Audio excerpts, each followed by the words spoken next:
বিসমিল্লাহ। প্রথম প্রশ্ন হলো, নামাজের শুরুতে ইন্নী ওয়াজ্জাহতু ওয়াজহিয়া যে দোয়া পড়া হয়, এটা কি তাকবীরে তাহরিমার আগে পড়ব না তাকবীরে তাহরিমার পরে পড়ব? আমাদের দেশে অনেক মানুষ আছেন এটাকে জায়নামাজের দোয়া বলেন।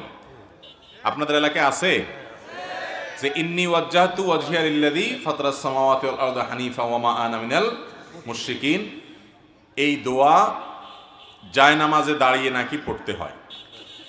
মূলত জায়নামাজে দাঁড়িয়ে এই দোয়া পড়তে হয় এরকম কথা হাদিসে বর্ণিত হয় নাই। সহিহ মুসলিমের হাদিসে আসছে, নবী করিম সাল্লাল্লাহু আলাইহি সাল্লাম যখন সালাত শুরু করতেন, সালাতের জন্য দাঁড়াতেন, তখন এই দোয়া পড়তেন। তো এর অর্থ কি? এর মানে কি সালাত শুরুর আগে না পরে? তো এই সম্পর্কে বিভিন্ন বর্ণনায় যে শব্দ এসেছে তা হলো নবী সাল্লাল্লাহু আলাইহি সাল্লাম আল্লাহু আকবার বলার পর, অর্থাৎ তাকবীরে তাহরিমা দেওয়ার পর এটা পড়তেন। তার মানে সুবহানাকাল্লাহুম্মা ওয়া বিহামদিকা আমরা যে সানা পড়ি তাকবীরে তাহরিমার পরে দোয়ায়ে ইস্তিফতাহ বা সালাত শুরুর দোয়া যেটাকে বলা হয়, ওই দোয়ার জায়গা নবী করিম সাল্লাল্লাহু আলাইহি সাল্লাম অনেক সময় কোন সময় এই ইন্নী ওয়াজ্জাহতু এই দোয়াটা পাঠ করতেন। অতএব এটি সালাত শুরুর আগে জায়নামাজে দাঁড়িয়ে পড়তেন এমন কোনো কথা সঠিক নয়। এটি মূলত সুবহানাকাল্লাহুম্মা ওয়া বিহামদিকার জায়গায় নবী সাল্লাল্লাহু আলাইহি সাল্লাম পড়তেন, কারণ হাদিসে পরিষ্কারভাবে আল্লাহু আকবার বলার পর তিনি বলতেন, এটি প্রমাণিত। অতএব এটি জায়নামাজে দাঁড়ানোর দোয়া হিসাবে যেটি আমরা জানি সেটি সঠিক নয়। হাদিসের আলোকে এটি হলো সালাত শুরু হওয়ার পর সানা হিসাবে পড়া যেতে পারে। এরপরে প্রশ্ন হলো, মেয়েদের জন্য নূপুর পরা কি জায়েজ আছে? মেয়েরা পায়ে নূপুর পড়তে পারে, শর্ত হলো সে নূপুরে কোনো প্রকার মিউজিক থাকতে পারবে না। যদি নূপুরে মিউজিক থাকে তাহলে সেক্ষেত্রে সেই নূপুর পরা জায়েজ নয়। আম্মা জান আয়েশা রাদিয়াল্লাহু তাআলা আনহার বাসায় এক ভদ্র মহিলা এসেছেন, তার পায়ে নূপুর পরা ছিল এবং সেখানে মিউজিক ছিল। তখন তিনি তাকে বললেন যে তুমি এটা খোলা ছাড়া আমার ঘরে প্রবেশ করবে না। অতএব মিউজিকের যদি কোনো ব্যবহার থাকে কোনোভাবে তাহলে সেটা জায়েজ নয়। আর যদি মিউজিক না থাকে কিন্তু নূপুরের একটা আওয়াজ আছে, সে আওয়াজ এবং নূপুর পায়ে পরার পর যে পায়ের সৌন্দর্য, এটা পরপুরুষের সামনে যদি প্রকাশ না করেন কোনো মা কোনো বোন, তাহলে তার জন্য এটা জায়েজ আছে। যেমন তিনি তার বাসা বাড়িতে পরে থাকলেন, অথবা তিনি এটা পরার পর রাস্তাঘাটে এটা প্রদর্শন করে বেড়ালেন না, বরং তিনি এটা পরে তার স্বামীর সামনে তিনি গেলেন, মাহরামদের সামনে তিনি গেলেন, ঘরে বাড়িতে একান্ত তিনি পড়লেন, পরপুরুষের সামনে রাস্তাঘাটে এটা পড়ে প্রকাশ করে বেড়ালেন না। এরকম যদি হয় তাহলে সেই নূপুর পরা অবশ্যই জায়েজ আছে। মহিলা সাহাবীদের অনেকেই নূপুর পরেছেন বলে বর্ণিত আছে বিভিন্ন হাদিসে, বিধায় এটি জায়েজ আছে। আল্লাহ তাআলা কোরআনে কারীমে বলেছেন, ওয়ালা ইয়াদরিবনা বিআরজুলিহিন্না লিয়ালামা মা ইউখফিনা মিন জিনাতিহিন্না, নারীরা যেন তাদের রাস্তাঘাটে যখন তারা বের হবে তখন যেন তাদের পাগুলাকে জোরে জোরে আঘাত করে করে না চলে। যদি এরকম করে এ উদ্দেশ্যে যে তার পায়ে যে নূপুর আছে অথবা যে সৌন্দর্য আছে এটা যেন প্রকাশিত হয়, এগুলা জাহির করার জন্য যেন সেরকম ভাবে সে না চলে। অনেক সময় দেখবেন যে হাই হিল জুতা পরে মেয়েরা চলাফেরা করে, এগুলোর উদ্দেশ্য যদি থাকে যে হাই হিল জুতা পরে তার শরীরের সৌন্দর্যকে সে প্রকাশ করতে চায়, অঙ্গ প্রত্যঙ্গকে ফুটিয়ে তুলতে চায়, মানুষের দৃষ্টিকে আকৃষ্ট করতে চায়, আওয়াজ করে করে হাঁটে মানুষের দৃষ্টিকে কাড়ার জন্য, আকৃষ্ট করার জন্য, তো কোরআনে কারিমে আল্লাহ তাআলা সেটি নিষেধ করেছেন। কারণ একজন নারী, মুসলমান নারী, তার ভিতরে আত্মসম্মান থাকবে, তার ভিতরে ব্যক্তিত্ব থাকবে, তার ভিতরে এই মানসিকতা থাকবে যে আমার সৌন্দর্য নিয়ে রাস্তায় যে কোনো মানুষ মনে মনে বাজে চিন্তা করবে, আমাকে নিয়ে বাজে কল্পনা করবে, জল্পনা করবে, মনে মনে জেনা করবে, এই সুযোগ আমি দিতে পারি না। এটা হলো একজন ঈমানদারের ব্যক্তিত্ব, এটা হলো তার পার্সোনালিটি, এটা হলো তার আত্মসম্মান। আর যার মধ্যে আত্মসম্মান নাই সে তার রূপ, তার সৌন্দর্যকে রাস্তাঘাটে বিলিয়ে বেড়াবে, ফেসবুকে বিলিয়ে বেড়াবে, ইউটিউবে বিলিয়ে বেড়াবে। এটা দেখে কত সহস্র মানুষ তাকে মনে মনে জেনা করবে, মনে মনে জল্পনা কল্পনায় তাকে খারাপভাবে চিন্তা করবে। এটা একজন অমুসলিম বা একজন ফাসেক মানুষ করতে পারে, যার ভিতরে আত্মসম্মান আছে, আত্মমর্যাদা আছে। তিনি কখনো তাকে নিয়ে বাজে চিন্তা করার পথ সুগম করে দিতে পারেন না।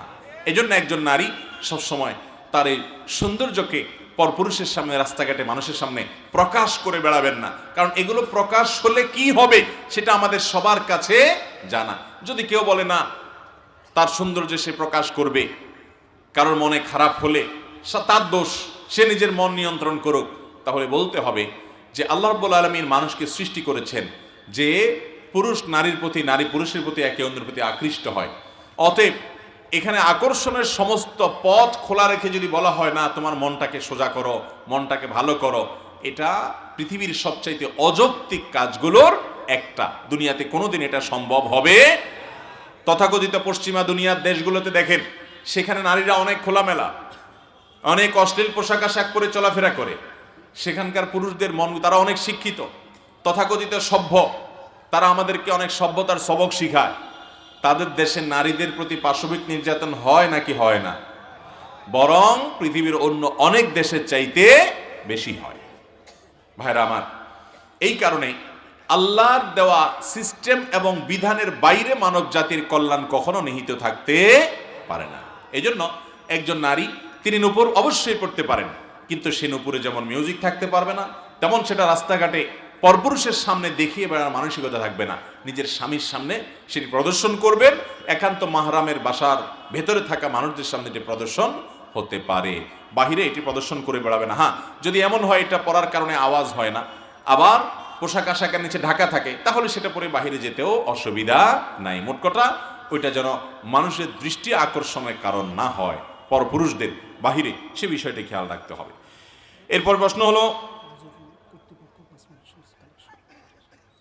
বিশ্বকাপ ফুটবল খেলা দেখা যাবে কিনা?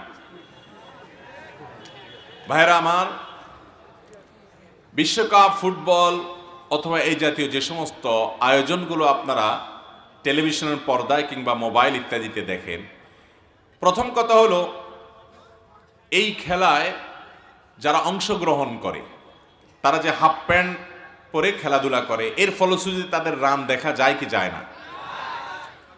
আর জমহুর এবং সংখ্যাগরিষ্ঠ সারা বিশ্বের স্কলারদের মত হলো, রান এটা মানুষের সতরের অংশ, এই সতর ঢাকা ফরজ, সতর ঢাকা, আর শরীরের যে অংশ ঢাকা ফরজ সে অংশের দিকে তাকানো হারাম, সে অংশের দিকে তাকানো কি?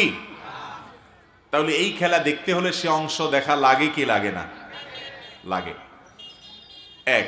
দ্বিতীয়ত হলো, এই তথাকথিত বিশ্বকাপ খেলা দেখার জন্য আপনি যখন টেলিভিশনে কোনো পর্দার দিকে চোখ রাখেন, তখন কি শুধুমাত্র এই খেলাই আসে নাকি খেলার সাথে অখেলা আরো বেশি আসে? আসে কি আসে না? সেখানে অশ্লীল নানান দৃশ্য চোখে পড়ে কি পড়ে না? আপনি কি ওই দৃশ্য আসার সঙ্গে সঙ্গে চোখটাকে সরায় রেখে আবার খেলা আসলে তখন দেখবেন, এরকম কোনো সুযোগ আছে? নাই। প্রতি মুহূর্তে মুহূর্তে হয়। এইভাবে এই খেলা দেখা সম্ভব যে আমি একবারও হারামের দিকে তাকাবো না, আমি নিজেকে বাঁচায় রাখবো, শুধু আমি খেলাটাই দেখব, এভাবে দেখার কোনো সুযোগ আছে? নাই। তো যেদিকে তাকালে হারাম করতে, হারামে লিপ্ত হতে বাধ্য হয়, সেদিকে তাকানো হারাম, সেদিকে তাকানো কি জায়েজ নাই। তৃতীয়ত, এই খেলা দেখতে গেলে মিউজিক শোনা লাগে না লাগে না? শুধু লাগে না, বরং বড় অংশ যুগে বিভিন্ন বড় অংশ জুড়ে অ্যাডভার্টাইজের নামে, নানা নামে বিভিন্ন হারাম জিনিস আসে নাকি আসে না? এর পাশাপাশি আজকাল আমাদের দেশে বড় বড় পর্দা যে খেলা হয়ে থাকে, বিভিন্ন জায়গা মোড়ে মোড়ে খেলা হয়ে থাকে, মিডিয়াগুলো যুবকদের মধ্যে, তরুণদের মধ্যে যে উন্মাদনা সৃষ্টি করেছে, এই উন্মাদনা এবং যুবকদের মধ্যে এই যে আসক্তি তৈরি করা হচ্ছে, এর পেছনে নানামুখী জুয়ার বিজনেস আজকাল প্রতিষ্ঠিত হয়ে যাচ্ছে। কোন দল জিতবে এটার উপরে বাজি ধরা হয়। এই বাজি ধরার জন্য নিজের জমানো সমস্ত টাকা, বাবা মা থেকে, স্বামী তার স্ত্রী থেকে, স্ত্রী তার স্বামী থেকে, বিভিন্ন জায়গা থেকে টাকা এনে বাজি ধরে। এই বাজি ধরে মানুষ ফতুর হয়ে যাবে, একটা সময় মানুষ সর্বস্ব হারিয়ে কেউ হয়তো আত্মহত্যার পথ বেছে নিবে। এরকম ধ্বংসাত্মক কর্মকাণ্ড হয় কি হয় না? তৃতীয়ত, চতুর্থত, এই খেলাধুলা দেখার নাম করে, এটা তো খেলা না, খেলা হলো মানুষের জীবনের 4 সাবজেক্ট। ইসলামের দৃষ্টিতে খেলা হলো মানুষের জীবনের 4 সাবজেক্ট। মানুষ আল্লাহর কাছে যেতে হবে, সেজন্য ভালো কাজ করবে, নামাজ রোজা করবে। মানুষ দুনিয়াতে বেঁচে থাকতে হলে, ইবাদত বন্দেগী করতে হলে তার হালাল টাকা পয়সার দরকার, এর জন্য সে উপায় উপার্জন করবে, সে পড়ালেখা করবে। এগুলো মানুষের জীবনের মূল পাঠ। এর পাশাপাশি অবসর সময় একটু চিত্ত বিনোদন, খেলাধুলা, একটু শারীরিক কসরত, মানসিক রিফ্রেশমেন্টেরও দরকার আছে।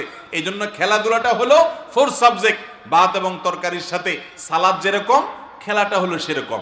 এখন আজকাল আমাদের অনেকের কাছে খেলাটাই হয়ে গেছে প্রধান সাবজেক্ট, ঠিক না বে ঠিক? তার ফেসবুক জুড়ে খেলা ছাড়া আর কিচ্ছু নেই, তার শরীর জুড়ে ওই পছন্দের দলের জার্সি ছাড়া আর কিছু নেই, তার বাসা জুড়ে, তার মাথা জুড়ে পছন্দের দলের পতাকা ছাড়া আর কিছু নাই। গভীর রাত জেগে সে কোনোদিন পড়ালেখাও করে নাই, গভীর রাত জেগে সে কোনোদিন বাবা মার সেবাও করে নাই, গভীর রাত জেগে কোনোদিন সে নামাজের জন্য অপেক্ষাও করে নাই, কিন্তু গভীর রাত সে খেলার জন্য জেগে আছে, ঠিক না বেঠিক? অতএব এটা খেলা নয়, এটা শুধু খেলা নয়, এটা হলো ঈমান হরণের খেলা। এটা হলো মুসলমান যুবকের চেতনাকে ধ্বংস করার খেলা। যার আখিরাত নাই, যে আল্লাহর সামনে দাঁড়াবার প্রতি ঈমান নাই, বিশ্বাস নাই, সে যা খুশি তা করতে পারে, কিন্তু মুসলমান জানে তাকে আল্লাহর সামনে দাঁড়াতে হবে। ভাইরা আমার, ইসলাম এত সুন্দর জীবন বিধান। ইসলামে মানুষকে শারীরিক ব্যায়াম হয়, এ ধরনের খেলাধুলা করতে উৎসাহিত করা হয়েছে। আপনি দৌড়াদৌড়ির প্রতিযোগিতা করেন, আপনি সতর যাতে উন্মুক্ত না থাকে সেভাবে 3/4 প্যান্ট ইত্যাদি পরে আপনি হাডুডু খেলেন, আপনি নিজে ক্রিকেট খেলেন, সেখানে যেন হারাম কোনো কিছু না থাকে। আপনি যে নিজে ফুটবল খেলছেন, সেখানে যদি আপনার হাঁটু ঢাকা থাকে, সতর উন্মুক্ত না থাকে, সেখানে যদি এক পক্ষ অন্য পক্ষকে কোনো আর্থিক লেনদেন না করেন, কোনো জুয়া ইত্যাদি সেখানে যদি না রাখেন, তাহলে শুধুমাত্র ব্যায়ামের উদ্দেশ্যে, শারীরিক কসরতের উদ্দেশ্যে এই জাতীয় খেলা যেগুলোতে শারীরিক ব্যায়াম হয়, সেগুলো ইসলামের দৃষ্টিকোণ থেকে জায়েজ আছে। খোলা চোখে ডাইরেক্ট যদি সেই খেলা দেখে, এটা দেখতে গিয়ে কোনো চোখের জেনা করা না লাগে। নবীজি বলেছেন, জেনাল আইনি আন নজর, চোখের জেনা হলো চোখ দিয়ে পরনারীর প্রতি দৃষ্টিপাত করা, সেখানে অশ্লীল নারীর দৃশ্য এটা যদি দেখা না লাগে, তাহলে কোনো মাঠে কেউ খেলছে, সেখানে সতর উন্মুক্ত নেই, আপনি যদি সেই খেলা দেখতে যান, তাহলে শর্ত পূরণ করে আপনি দেখতে পারেন। ইসলাম আপনাকে ব্যায়ামের জন্য, শারীরিক রিফ্রেশমেন্টের জন্য খেলাধুলার কথা, চিত্ত বিনোদনের কথা বলেছে। আপনি সেটা না করে কোথাকার কোন দেশের কে খেলছে ভূতের মতো সেদিকে চাই আছে। ওই লোক জিতলেও আপনার লাভ নাই, সে হারলেও আপনার লস নাই। অথচ সে জিতলে আপনি লাফায় উঠতেছেন খুশির চোটে, আর হারলে আপনি চোখের পানি ফেলে দিচ্ছেন, কাঁদতেছেন। আপনার মতো নির্বোধ আর বোকা দুনিয়াতে আর কে আছে বলেন? আল্লাহ তাআলা আমাদের যুবকদের বিবেকগুলোকে জাগ্রত করে দিন। আমরা আমাদের সময়ের হেফাজত করতে হবে, আল্লাহর কাছে জবাবদিহি করা লাগবে। আপনার বুক ভরা ভালোবাসা দেওয়ার জন্য জায়গা পাচ্ছেন না, কোথাকার কোন দেশের খেলোয়াড়ের জন্য এত ভালোবাসা, সেই খেলোয়াড় আপনার দেশের নামও হয়তো জানে না, তার জন্য আপনার ভালোবাসা, আপনার লজ্জা হয় না? যেটার নাম খেলা, যেটা জীবনের ফোর্থ সাবজেক্ট, সেটাকে আপনি সবচেয়ে গুরুত্ব দিয়া আপনার জীবনে সেটা রেখেছেন। কত যুবক, কত মানুষ পেপার পত্রিকা উঠে আসছে যে তারা তার পছন্দের দলের পতাকা বানানোর জন্য জমি বিক্রি করে, বইয়ের জমানোর টাকা খরচ করে সে এত মাইল লম্বা, এত কিলোমিটার লম্বা পতাকা বানাইছে। অথচ এদেশে বহু মানুষ এখনো আছে যাদের গায়ে শীতের কাপড় নাই। সে দেশে কোথাকার কোন দেশ, যে দেশের সাথে আমার দেশের কোনো কূটনৈতিক সম্পর্ক নাই, রাজনৈতিক সম্পর্ক নাই, ধর্মীয় সম্পর্ক নাই, সামাজিক সম্পর্ক নাই, কোনো ধরনের সম্পর্ক নাই, সেই দেশের সাপোর্টের নামে সেই দেশের পতাকা বানায়া কিলোমিটারকে কিলোমিটার পর্যন্ত সেটা ঝুলানো এই দেশে। অথচ গরিব মানুষের গায়ে কাপড় নাই। আপনার নিজের মা বাবার জন্য জীবনে কখনো একটা কাপড় উপহার দেন নাই, ছোট বোনটাকে জীবনে একজোড়া মোজা কিনে দেন নাই, আপনার আশেপাশে বহু গরিব মানুষ আছে তাদেরকে কোনো কিছু করেন নাই, আপনার নিজের জন্য হয়তো এত টাকা খরচ করেন নাই। আর তথাকথিত সেই আপনার পছন্দের দলের জন্য যে পাগলামি করছেন, এই পাগলামির জন্য, এই অর্থের অপব্যবহারের জন্য আল্লাহর কাছে জবাবদিহি করা লাগবে। যুবক, ভালোবাসার জায়গা পাচ্ছেন না। আপনি কার সন্তান জানেন? আপনি মুহাম্মদ সাল্লাল্লাহু আলাইহি সাল্লামের উম্মত। আপনি আবু বকর রাদিয়াল্লাহু তাআলা আনহুর অনুসারী, আপনি ওমর ফারুকের অনুসারী, আপনি আলী কাররামাল্লাহু ওয়াজহার অনুসারী, আপনি ওসমান গনির অনুসারী, আপনি আবু হুরায়রার অনুসারী, আপনি বড় বড় সিনিয়র সাহাবীদের অনুসারী। আপনি যাদের অনুসারী, সে পূর্বপুরুষরা পৃথিবীকে অনেক কিছু দিয়ে গেছে, আর আপনি তথাকথিত আল্লাহর প্রতি ঈমান নাই, আখিরাতের প্রতি ঈমান নাই, মুসলমানদের প্রতি কোনো সিম্পেথি, ভালোবাসা নাই। যারা সমকামিতাকে বৈধ মনে করে, যারা মুসলমান, ফিলিস্তিনের মুসলমানদের রক্তকে হালাল মনে করে, যারা কাফের, যারা মুশরিক, যারা বেঈমান, তাদের প্রতি ভালোবেসে আপনি রাতকে রাত জেগে আছেন। আপনি ঝগড়াঝাটি করছেন আপনার পছন্দের দল নিয়ে, আপনি ঝগড়ার আর ইস্যু পাচ্ছেন না। ভাইরা আমার, এই উন্মাদনা, এই উন্মাদনা আমাদের দেশে যেইভাবে দেখা যাচ্ছে, জাতি হিসাবে এটা আমাদের জন্য লজ্জাজনক। যেসব দেশ সরাসরি ফুটবলে এই বিশ্বকাপে অংশগ্রহণ করছে, যা দেখেন ওই দেশের মানুষের মধ্যে এত উন্মাদনা পাগলামি নাই। আর যদি থাকেও কথার কথা, এই উন্মাদনা আমার দেশের কোনো উন্নতি বয়ে আনবে? দেশের লক্ষ লক্ষ মানুষের কোটি কোটি ঘন্টা প্রতিদিন নষ্ট হচ্ছে খেলার নামে। এটা কি দেশের জন্য ভালো না খারাপ? তারপরেও দুঃখজনকভাবে আমাদের মিডিয়াগুলো এটাকে ইতিবাচকভাবে দেখায়, মনে হচ্ছে কাজটা খুব ভালো করছে। ভাইরা আমার, এই পাগলামি, এই উন্মাদনা, এটা কখনো আখেরাতে বিশ্বাসী মুসলমানকে সাজে না। তার জীবনের প্রতিটা মুহূর্ত দামি এবং এর হিসেব আল্লাহর কাছে দেওয়া লাগবে। অতএব এই সমস্ত পাগলামি পরিহার করবো তো ইনশাআল্লাহ। ঝেড়ে ফেলে দিয়ে আপনি বাস্তববাদী হন। আপনি নিজেকে খেলার প্রতি খুব বেশি আসক্ত, খেলার খোঁজ খবর রাখেন, সেজন্য অনেক পয়সা কড়ি খরচ করেন, রাত জাগেন, আপনি মনে করেন আপনি ক্রীড়ামোদী। আপনি কিসের ক্রীড়ামোদী? আপনি বসে বসে রাত জেগে খেলা দেখলে আপনার স্বাস্থ্য আরো ধ্বংস হবে। প্রকৃত অর্থে আপনি নিজে যদি ব্যায়াম করেন, আপনি যদি শারীরিক কসরত করেন, তাহলে সেক্ষেত্রে আপনি আসল ক্রীড়ামোদী, আপনি বাস্তববাদী মানুষ। ইসলাম আমাদেরকে, নবী করিম সাল্লাল্লাহু আলাইহি সাল্লাম আমাদেরকে শারীরিক এক্সারসাইজ যেন হয়, মানসিক রিফ্রেশমেন্ট যেন হয়, আপনি যেন সব দিক সার্বিকভাবে ফিট থাকতে পারেন, প্রস্তুত হতে পারেন, সেজন্য নবী করিম সাল্লাল্লাহু আলাইহি সাল্লাম আমাদেরকে বিভিন্ন কম্পিটিশন করতে শিক্ষা দিয়েছেন। তিনি নিজে দৌড়াদৌড়ির প্রতিযোগিতায় অবতীর্ণ হয়েছেন, বর্ষা নিক্ষেপ, তীর নিক্ষেপ, শুটিং কম্পিটিশনের জন্য উৎসাহ দিয়েছেন। এগুলোতে মানুষের কল্যাণ আছে, কিন্তু এই ফুটবলে লাথি মারার মধ্যে পৃথিবীবাসীর কোনো কল্যাণ নাই। পায়ের এই কারিশমা, খেলার এই মায়ের প্যাচ, এই নৈপুণ্য সারা পৃথিবীর একজন মানুষ, অভাবী মানুষের পেটে খাবারের ব্যবস্থা করবে না। কিন্তু যারা খেলছে, এই খেলাকে কেন্দ্র করে দুনিয়ার বড় বড় ব্যবসা প্রতিষ্ঠানগুলোর যে ব্যবসা আছে, সেটা ঠিকই চাঙ্গা হবে। আমরা শুধু কলুর বলদের মধ্যে লাফাইয়ে গেলাম। আমাদের আখেরাত তো নাই, দুনিয়ারও কোনো লাভ এখানে। আল্লাহ তাআলা আমাদেরকে বোঝার তৌফিক দান করুন। অতএব বিশ্বকাপ ফুটবল খেলা দেখতে গিয়ে আপনি চোখের গুনাহ করতে হবে। আপনাকে চোখের একাধিক গুনাহ, সতরের দিকে তাকানো যেটা গুনাহ, এবং সেই সাথে পরনারী দেখা, মিউজিক শুনতে বাধ্য হওয়া, এর কারণে উন্মাদনা আপনার ভিতরে তৈরি হওয়া, নামাজ ইত্যাদির প্রতি অমনোযোগী হওয়া, এবং অমুসলিমদের প্রতি একজন মুসলমান হিসাবে আল্লাহর কারণে যে অপছন্দ করার বিষয় ছিল, সে ওয়ালা বারা দূর হয়ে বরং তাদের ভক্ত হয়ে ভালোবেসে আপনি পাগল পরা হয়ে যাচ্ছেন, যা আপনার ইমানের সাথে অসঙ্গতিপূর্ণ। এই সব কারণে এই খেলাধুলা এইভাবে আসক্তির সাথে যে দেখা হচ্ছে, পর্দায় যে দেখা হচ্ছে, বিশ্বকাপের আয়োজনগুলো দেখা কোনো মুসলমানের জন্য ইসলামের দৃষ্টিকোণ থেকে জায়েজ নয়, জায়েজ নয়, জায়েজ নয়। আল্লাহ তাআলা আমাদেরকে বুঝার তৌফিক দান করুন। এরপরে প্রশ্ন হলো, কোনো ব্যক্তি যদি 40টি ওয়াজ মাহফিলে উপস্থিত হয়, তাহলে সে ব্যক্তি নাকি জান্নাতি? না ভাই, জান্নাত এত সহজ না। ওয়াজ 40 মাহফিলটা, 40 ওয়াজ মাহফিলে গেলেই যদি জান্নাত হয়ে যেত, তাহলে তার এত কষ্ট করার দরকার ছিল না। তাহলে তার ফজর নামাজে ওয়াজ মাহফিলে যাবেন কথা শোনার জন্য, কথা শুনে বাসা যে সুখ করবেন, কান সুখ করে যাবেন যে ওয়াজ শুনছি একটা, এটার জন্য না। ওয়াজ মাহফিলে আসবেন জীবনকে পরিবর্তন করবার জন্য। আপনি ওয়াজ মাহফিলে কোনো আলেমের বক্তব্য শোনার পর কোন জিনিসটা কোরআনে আছে, হাদিসে আছে, অথচ আপনার জীবনে নাই, এটা জানার সঙ্গে সঙ্গে মাহফিলের ওই প্যান্ডেলে বসেই সাথে সাথে নিয়ত করে ফেলবেন, ঠিক আছে, এখন থেকে আমি এই জিনিসটা কোরআন হাদিসে আছে, আমার জীবনে নাই, তাহলে আমি কেমন মুসলমান? এখন থেকে আমি এটা করা শুরু করলাম। আর এই জিনিসটা আমি খারাপ, কোরআন হাদিসের আলোকে জানলাম, এখন থেকে আমি সেটা বাদ দিলাম। এই প্রতিজ্ঞা, এই ইচ্ছা, সংকল্প এখান থেকে করে যদি যেতে পারেন, তাহলে সেই ওয়াজ মাহফিলে আসা সার্থক ইনশাআল্লাহ।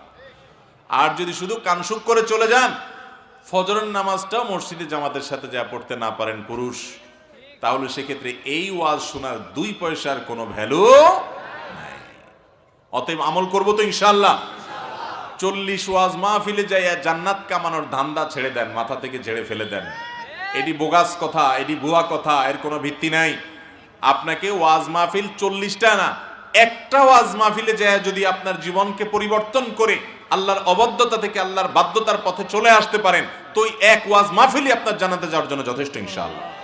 আর 40 কেন 400 ওয়াজ মাহফিলে গেছেন কিন্তু নিজের জীবনকে পরিবর্তন করেন নাই, ওই রকম 400 ওয়াজ মাহফিলে গেলেও জান্নাত তো দূরের কথা, জান্নাতের বারান্দায়ও যেতে পারবেন না। জান্নাত এত সস্তা জিনিস না। ইমানদারকে এই সমস্ত অলিক স্বপ্ন দেখাবেন না।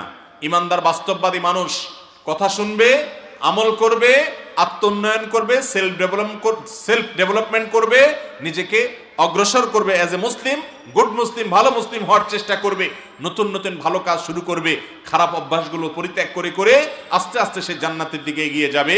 এটাই হলো ইমানদারের কাজ। অতএব ওয়াজ মাহফিলে সংখ্যা গনে গনে 40টা গেলে জান্নাতে যাবেন বাবারে, ভাইরে, এই সস্তা চিন্তা না করে ওয়াজ মাহফিলে এসে কথাগুলো শুনে আমল করার চেষ্টা করেন, জান্নাতে যাওয়ার পথ এমনি সহজ হবে ইনশাআল্লাহ। আল্লাহ আমাদেরকে বোঝার তৌফিক দান করুন। ফরজ গোসলের সঠিক নিয়ম জানতে চাই। ফরজ গোসল এটার সঠিক নিয়ম হলো যে আপনার শরীরের কোনো জায়গায় যদি নাপাক লেগে থাকে, রানে, শরীরের কোনো জায়গায়, অথবা আপনার কাপড়ে, যেটা পরনে কাপড় আছে সেখানে যদি নাপাক লাগে, ফরজ গোসল হয়েছে, তাহলে সেক্ষেত্রে 1 নম্বরের কাজ হলো গোসলখানায় গিয়ে, পুকুর ঘাটে গিয়ে, যেখানে গোসল করেন, যেখানে নাপাক লাগছে ভালো করে পানি দিয়ে ঢোলে আগে নাপাকটা দূর করে ফেলবেন। লুঙ্গিতে লেগে আছে, কাপড় লেগে আছে, তাহলে লুঙ্গির যেই জায়গাটা লেগে আছে ওই জায়গাটা আগে ধুয়ে পরিষ্কার করবেন। এটা হলো প্রথম কাজ ফরজ গোসলের। দ্বিতীয় কাজ হলো আপনি অজু করার মতো করে 2 হাতের কবজি আগে ভালো করে 3 বার ধুয়ে, 3 বার কুলি করে, নাকে পানি দিয়ে, মুখ 3 বার ধুয়ে, হাতের কোনোই পর্যন্ত 3 বার ধুয়ে, 3 বার করে দোনো হাত, এরপরে মাথা মাসায় করে একবার, কান মাসায় করে, এরপর আপনার শরীরে, মাথায়, ডান কাঁধে, বাম কাঁধে আপনি পানি ঢালবেন। আর যদি পুকুর হয় তাহলে সেক্ষেত্রে ডুব দিবেন, কিন্তু প্রথমে আগে অজু করে নেবেন। অজুর মধ্যে শুধু পাওটা ধোয়া বাকি রাখবেন, বাকি সব কাজ করবেন। মুখ ধোয়া, হাত ধোয়া, মাথা মাসে করা, এগুলো করে পাও ধোয়াটা বাকি রেখে গোসল শুরু করবেন, বিসমিল্লাহ।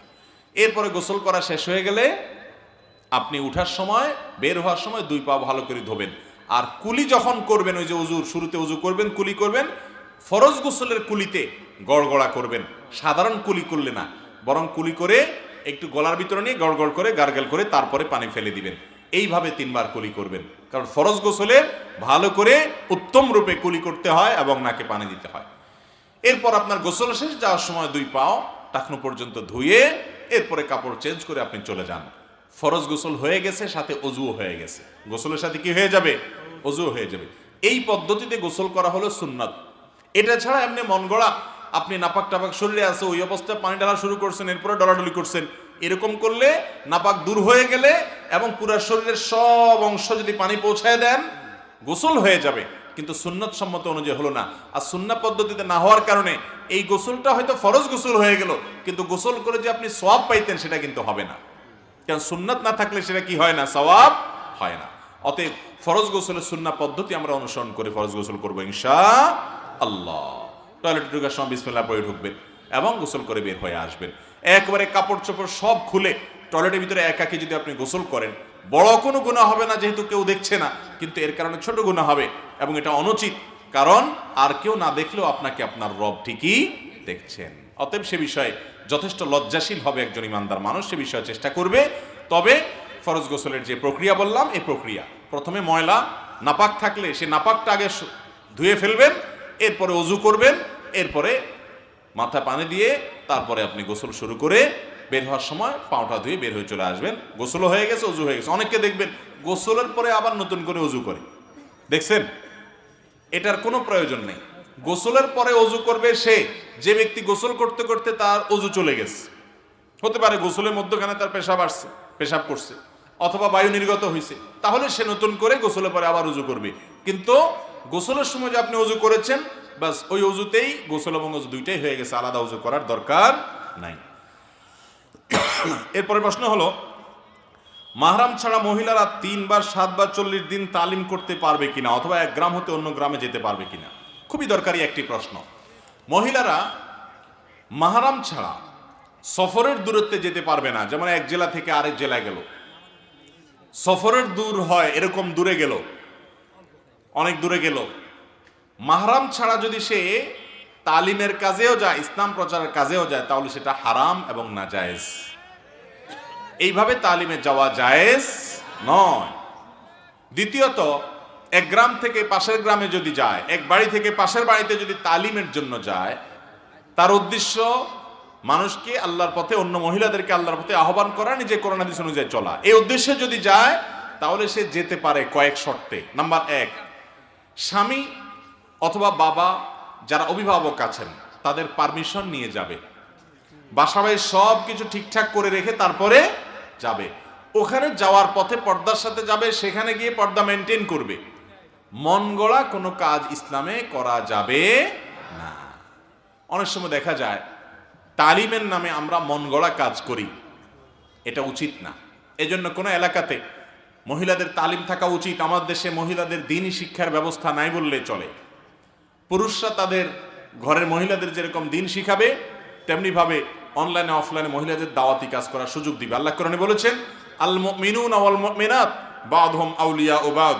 ঈমানদার পুরুষ নারী একে অন্যের পরিপূরক, তারা উভয়ে অর্থাৎ নারী পুরুষ উভয়ে ইয়ামুরুনা বিল মারুফ ওয়া ইয়ানহাউনা আনিল মুনকার, সৎ কাজের আদেশ দিবে, অসৎ কাজের বাধা প্রদান করবে। এটা শুধু পুরুষরা করবে না, নারীরাও করবে। তার মানে এই না যে নারীরা অন্য পুরুষদেরকে যায় করবে। নারীদের জন্য আল্লাহ ফরজ করেন নাই এলাকা এলাকায় গিয়ে দাওয়াত দেওয়া। তবে যদি সে পর্দা পশিদার সাথে থেকে, মাহরাম সাথে নিয়ে, শর্ত মেনে, ফিতনা মুক্ত থেকে সকল শর্ত মেনে করতে পারে, তাহলে তার জন্য এটি জায়েজ আছে, সওয়াবের কারণ হতে পারে। আর নিজের বাসা বাড়িতে আশেপাশে মহিলাদেরকে নামাজের দাওয়াত দিল, নামাজের তালিম দিল, ইসলামের তালিম দিল, এটা জায়েজ আছে, এটা কোনো অসুবিধা নেই। কিন্তু সব কিছুতে মনে রাখতে হবে ওই যে অভিভাবক, ঘর সংসার, এগুলো বাদ দিয়ে করা যাবে। অনেক মা বোন আছেন তালিম করতে করতে এমন জজবা তাদের যে তাদের ঘর সংসারের প্রতি এত মনোযোগ এখন আর নাই। খুব ডেঞ্জারাস এটা। এটা সওয়াবের নামে গুনাহের পথ উন্মোচন করে। এজন্য বলি, যেখানে মহিলাদের তালিম হয় অবশ্যই এলাকার মান্যগণ্য ওলামা একরামের তত্ত্বাবধান যেন থাকে, তাহলে সেটা ফিতনা মুক্ত থাকবে ইনশাআল্লাহ। এলাকার আলেম ওলামাদেরকে সেখানে ইনভলভ করবেন, তারা সেখানে দূর থেকে পর্দার মধ্যে থেকে মাইকে কথা বলবেন এবং তাদের সবকিছু মাসলা মাসাইল তাদের কাছে জেনে তাদের তত্ত্বাবধান নিয়ে করবেন। আর না হলে বোনরা আমার, সওয়াবের কাজ করতে গিয়ে গুনাহ হবে। আল্লাহর কাছে দেখবেন কিয়ামতের ময়দানে অনেক সওয়াব পাবেন আশা করে গেছেন, অথচ আমল নামে অনেক গুনাহ হয়ে গেছে। নফস এবং প্রবৃত্তির পূজা করার নাম ইসলাম না। ইসলাম হলো কোরআন এবং হাদিসকে পরিপূর্ণ অনুসরণ করার নাম। তবে অবশ্যই মেয়েরা কোরআন হাদিস শিখবে, তারা তালিম করবে, তারাও জানবে। শুধু পুরুষরা করবে তা নয়। তাদের জন্য নারী হওয়ার কারণে পর্দা পশিদার আলাদা কিছু শর্ত আছে, সেগুলো তাদের মাথায় রেখে করতে হবে। কথা কি বুঝাতে পারছি? তবে কোনো অবস্থাতে সফরের দূরত্বে তথাকথিত তালিমের উদ্দেশ্যে মাহরাম ছাড়া কোনো মহিলার জন্য যাওয়া জায়েজ নাই। এইরকম তালিম হলে সেটা তালিম না, সেটা ফিতনা, সেটা জায়েজ নাই। হজ এবং উমরা সফর পর্যন্ত করা জায়েজ নাই। কোত্থেকে আপনি এই সমস্ত তালিম করবেন? বিধায় জজবান নামে, জোশের নামে এই সমস্ত পাগলামি যদি কেউ করে তাদেরকে বাধা দিতে হবে এবং সতর্ক করতে হবে। এরপরে প্রশ্ন হলো, মসজিদের ইমাম মুয়াজ্জিনের নামে মুসল্লিদের কাছ থেকে টাকা তুলে মসজিদের কাজে বা মসজিদ ফান্ডে জমা রাখা যাবে কিনা? মসজিদ ফান্ডে টাকা থাকা সত্ত্বেও ইমাম মুয়াজ্জিনের হাদিয়া বাড়ানো হয় না, দয়া করে বিস্তারিত বলবেন। ভাইরা আমার, আমাদের দেশের খুব গর্হিত একটা কাজ হলো এটা। অনেক মসজিদ আছে, মসজিদের ফান্ডে হাজার হাজার লাখ লাখ টাকা আছে, কিন্তু ইমাম সাহেব, মুয়াজ্জিন সাহেব বেচারার টাকা বাড়াবে, ওয়াজ মাহফিল করে বক্তাকে এনে হাজার হাজার টাকা দিবে, কিন্তু নিজের মহল্লার মসজিদের ইমাম সাহেব বেচারার বেতনটা সামান্য কিছু টাকা দিবে, তাও বাকি রাখবে। আছে না নাই? খুব জঘন্য কথা। যে ইমাম 24 ঘন্টা আপনাকে সার্ভিস দিচ্ছে, তার ব্যাপারে খবর নাই। ওই দূর থেকে হুজুর এনে 1 ঘন্টা ওয়াজ করায়া সেই হুজুরের একেবারে খাওয়াচ্ছেন, হাতে পায়ে পানি ঢালি দিচ্ছেন, পারলে লাল গালিচা সম্বর্ধনা দিচ্ছেন। আর আপনার এলাকায় যে আলেম সারাদিন অপমান হচ্ছে, ছোট হচ্ছে, বেচারার বেতনটা ঠিক মতো দিচ্ছেন না, তার সংসার কিভাবে চলে খোঁজ খবর নিচ্ছেন না, বেতনটা বাড়াচ্ছেন না। এটা ইসলামের সেবা না, এটা হলো প্রবৃত্তির পূজা। অতএব মসজিদে যারা দায়িত্বে আছেন, খবরদার, মসজিদে যারা কাজ করেন সে সমস্ত আলেমদের, অনেক মাদ্রাসার মাহফিল হয়, মাদ্রাসার শিক্ষকদের বেতন দেওয়ার খোঁজ খবর নাই, মাহফিলের জন্য লাখ লাখ টাকা খরচ করেন। ইসলাম এই পাগলামির নাম না, খবরদার। যেখানে যা দরকার সেখানে তা খরচ করবেন। অতএব ইমাম মুয়াজ্জিনদের বেতন ঠিক মতো দিবেন, মনে রাখবেন তো ইনশাআল্লাহ। আর ইমাম মুয়াজ্জিনদের নামে টাকা তুলে যদি মসজিদ ফান্ডে রেখে দেন, তাহলে এটা হলো আল্লাহর নামে চুরি করার মতো। আল্লাহর নামে চুরি করা বুঝেন? মানে একজন চুরি করে, বলে যে আমি নিজের জন্য করি না, আল্লাহর জন্য করি। এই লোকের কিয়ামতের ময়দানে মায়ের 2টা বেশি পড়ার ভয় আছে। কারণ আল্লাহ কিয়ামতের ময়দানে যদি তারা জিজ্ঞাসা করে, তোর দরকার হলে তুই চুরি করতি, এটা তুই পরে হিসাব দিতি আমার কাছে, তুই আমারে কেন চোরের আমার নামে কেন চুরি করলি? আসামের কাঠগড়ায় এখন আমার ঘরকে মসজিদ রে কেন দাঁড় করাইলি? মনে রাখবেন, নসল ওয়াকিফে কানাসিস শারে, দানকারী যেই খাতে টাকা দিবে ওই খাতে খরচ করতে হবে। একজনে দান করলো, দান করে বলল আমার এই টাকা দিয়ে গরিব দুঃখীকে তুমি খাওয়াই দিবা, আপনি ওই টাকা দিয়ে না মসজিদের বিল্ডিং করে দিলেন, হারাম হবে, নাজায়েজ হবে, এটা জায়েজ হবে না, কারণ ওই ব্যক্তি আপনাকে এই জন্য টাকা দেয় নাই। কথা কি বুঝতে পারছেন? একজন মসজিদের ইট কেনার জন্য, সিমেন্ট কেনার জন্য, রড কেনার জন্য, বিল্ডিং করার জন্য টাকা দিছে, আপনি ওই টাকা দিয়া মসজিদের ইমাম মুয়াজ্জিনের বেতন দিলেন, জায়েজ হবে না। আবার ইমাম মুয়াজ্জিনের কথা বলে টাকা নিছেন, টাকা উঠছে 10,000, ইমাম মুয়াজ্জিন থেকে 5,000 ভাগ করে দিয়ে আর বাকি 5,000 মসজিদে রেখে দিয়েছেন, জায়েজ হবে না। অনেক মসজিদ কমিটির লোকেরা এটা করে, সারা জীবন বাইরে দুর্নীতি করে, 2 নম্বরই করে, মসজিদে আইসা দায়িত্ব পাইয়া এখানেও 2 নম্বরই করে। আরে ভাই, সব জায়গায় 2 নম্বরই করলে উপায় আছে? আল্লাহর ঘরেও 2 নম্বরই। খবরদার, ওলামা ইকরামের হক, মানুষের হক, এগুলো নষ্ট করবেন না। দানকারী যে জন্য দিছে ওই খাতেই আপনাকে দান করতে হবে। হ্যাঁ, এখন আপনি বলবেন মসজিদে টাকা দিলে তাহলে ইমাম মুয়াজ্জিনরা বেতন নেয় কিভাবে? এটার উত্তর হলো, যারা মসজিদের জেনারেল ফান্ডে টাকা দেয়, যে মসজিদের যে কোনো কল্যাণের জন্য দিয়ে দিলাম, যেমন দান বাক্সে টাকা দেয়, বলে দেয় না যে এটা দিয়ে নির্মাণ কাজ করবেন, এটা দিয়ে টিউবওয়েল গাড়বেন, এমন কোনো নির্দিষ্ট খাত নাই, মসজিদের জন্য দিলাম, তাহলে মসজিদের কল্যাণে যে কোনো কাজেই সেটা কি করা যাবে? ব্যয় করা। ইমাম মুয়াজ্জিনের বেতনও মসজিদের কল্যাণেই ব্যয়, সেই হিসাবে ওটা খরচ করা যাবে। আল্লাহ তাআলা আমাদের সব ক্ষেত্রে হিসেব করে পদক্ষেপ নেওয়ার, আয় এবং ব্যয় করার তৌফিক দান করুন। মসজিদ কমিটিতে ঢুকলেন, সভাপতি সেক্রেটারি হয়ে গেলেন, আর মনে করলেন জান্নাত সোজা হয়ে গেল, বরং সেখানে যদি উল্টাপাল্টা করেন আল্লাহর কাছে হিসাব আরো কঠিন হতে পারে। এরপরে প্রশ্ন হলো, অজু ছাড়া কোনো দোয়া পড়া যাবে কিনা? উত্তর হলো, দোয়া, যে কোনো দোয়া পাঠের জন্য অজু কখনো শর্ত নয়, কারণ দোয়াটা এত জরুরি একটা কাজ, সব সময় দোয়া করা লাগতে পারে। এই জন্য আল্লাহ রাব্বুল আলামিন দোয়ার জন্য অজু শর্ত রাখেন নাই। এমনকি কোরআনে কারীমও যদি মুখস্থ কেউ তেলাওয়াত করে, সেটার জন্য আল্লাহ তাআলা অজুর শর্ত রাখেন নাই। তবে কোরআন স্পর্শ করার জন্য অজু লাগবে। হাদিস অস্বীকার করে কিছু ফিতনাবাজ বের হয়েছে, এরা বলে না কোরআন ধরার জন্য নাকি অজু লাগবে না, অথচ বিভিন্ন হাদিস দ্বারা এটি প্রমাণিত। সারা বিশ্বের প্রায় সব উলামা ইকরামি প্রায় এই ব্যাপারে একমত যে কোরআন স্পর্শ করার জন্য অজু লাগবে।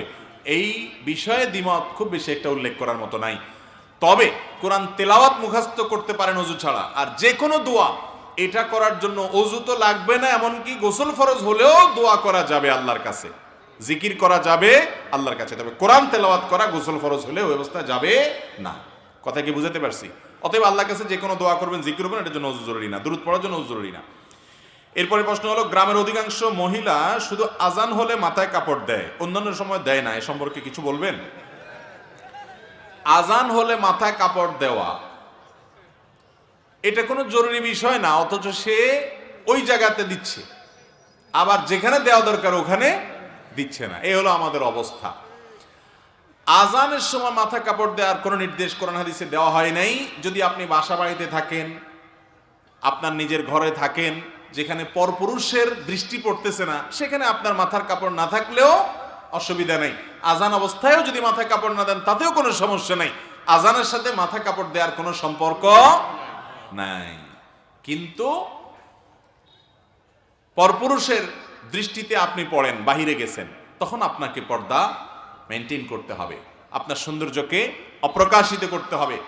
এবং আল্লাহ বলেছেন, ওলা ইউবদিনা যিনাতাহুন্না ইল্লা মা যাহারা মিনহা, শরীরের নিজের সৌন্দর্যকে যেন নারীরা প্রকাশ না করে অন্য পুরুষদের সাথে, যারা গায়রে মাহরাম তাদের সামনে। অতএব মাথায় কাপড় দেওয়ার সম্পর্ক হলো, আপনি গায়রে মাহরামের সামনে আছেন তখন আপনি মাথায় কাপড় দিবেন, সৌন্দর্যকে আপনি ঢাকবেন, পর্দা করবেন। আর গায়রে মাহরাম নাই, বাসা বাড়িতে নিজের মাহরামরা আছেন, সেখানে মাথা কাপড় না দিলেও সমস্যা নেই।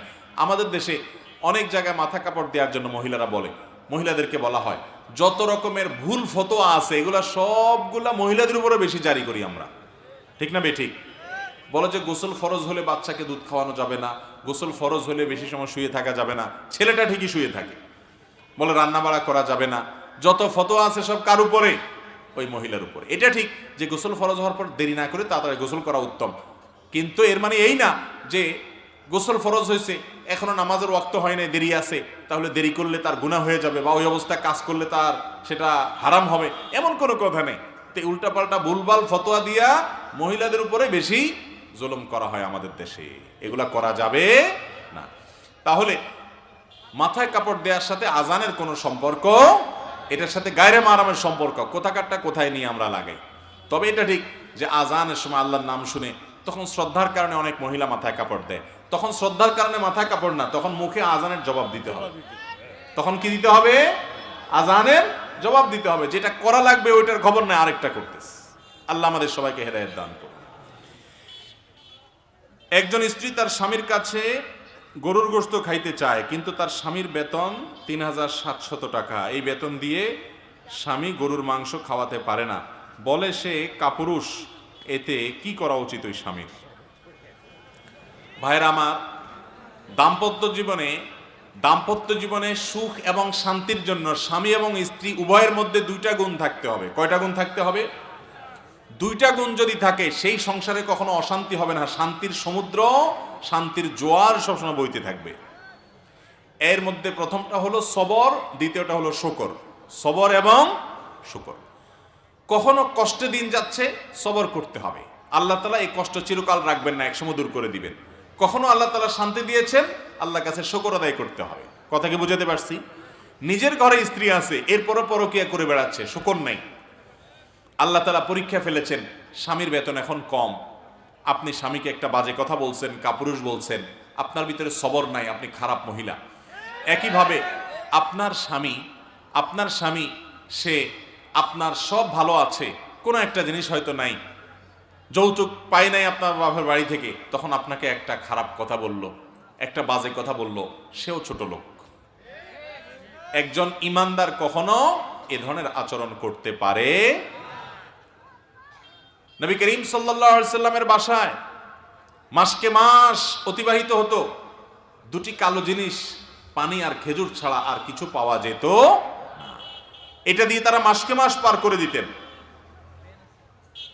তাদের এত কষ্ট হতো, তারপরও তারা স্বামী সম্পর্কে বাজে মন্তব্য করেন নাই। মনে রাখবেন, যে স্বামী চুরি করে, ডাকাতি করে, 2 নম্বরি করে, মিথ্যা কথা বলে, অবৈধ উপার্জন করে কেজিয়ে কেজিয়ে গোশত কিনে খাওয়ায়, ওই স্বামীর চাইতে সেই স্বামী হাজার লক্ষ কোটি গুণ শ্রেষ্ঠ ভালো, যেই স্বামী হারামের ধারে কাছেও যায় না।